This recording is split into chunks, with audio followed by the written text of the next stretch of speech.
Hi everyone, Javan here and welcome back to my channel. So this morning, let us talk about the top 5 best smartphones in the market under 10,000 pesos. But before anything else, I would like to shout out my students. Hi everyone, hi guys.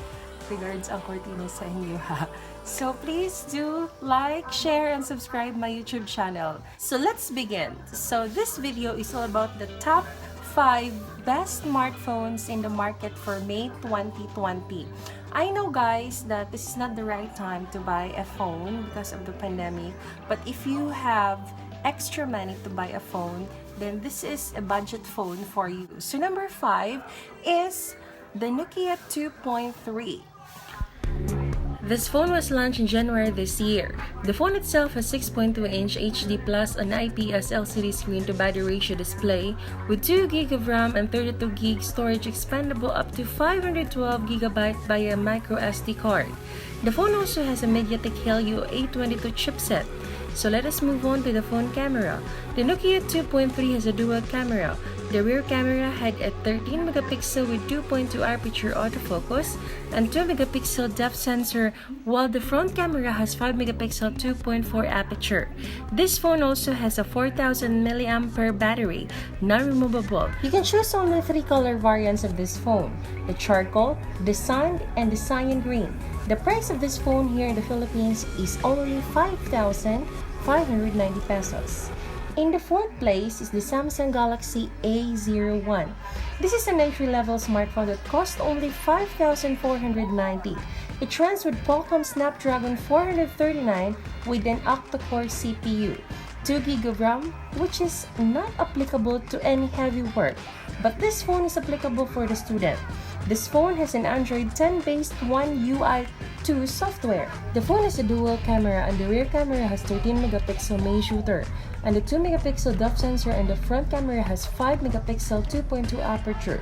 There's also a face unlock, 16GB of expandable storage, and 4G LTE connectivity.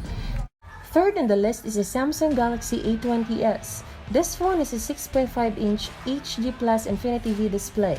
It runs with Qualcomm Snapdragon 450 chipset with 4GB of RAM, and also the phone has a 64GB storage expandable up to 512GB via micro SD card. The phone battery powers with 4000 mAh with a 15-watt fast charger inside the box.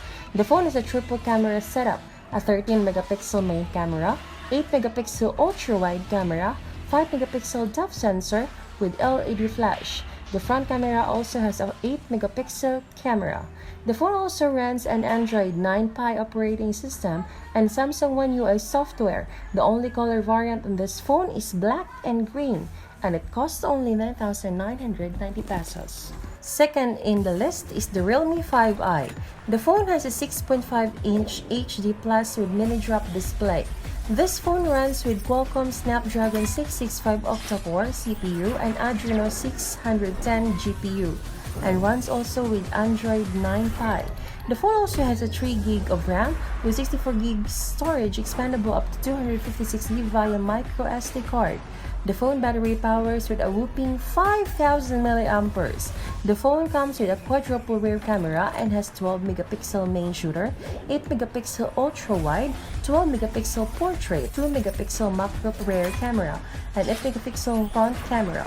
The phone comes with 2 variants, blue and green. The price of the phone in the Philippines is 6,990.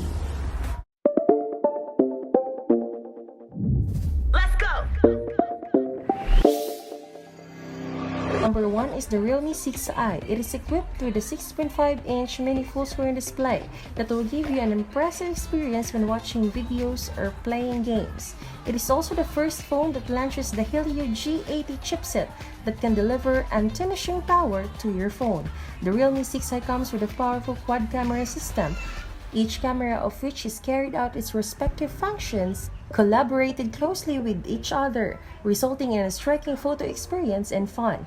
Particularly, the ultimate clear 48 megapixel main camera helps produce clear and beautiful photos, and the front camera has 16 megapixel super clear selfie camera. The battery of this phone is very massive with 5,000 milliamperes and has a battery standby for 39 days. The price of this phone will start at 7,990 pesos with only two color variant, the white milk and green. And that's it guys. I hope nagkaroon kayo ng ideya kung ano yung mga budget smartphones na pwedeng mabili natin sa market today. Tip lang, huwag bumili ng smartphone pag hindi kaya sa budget o pera. Thank you for watching. God bless.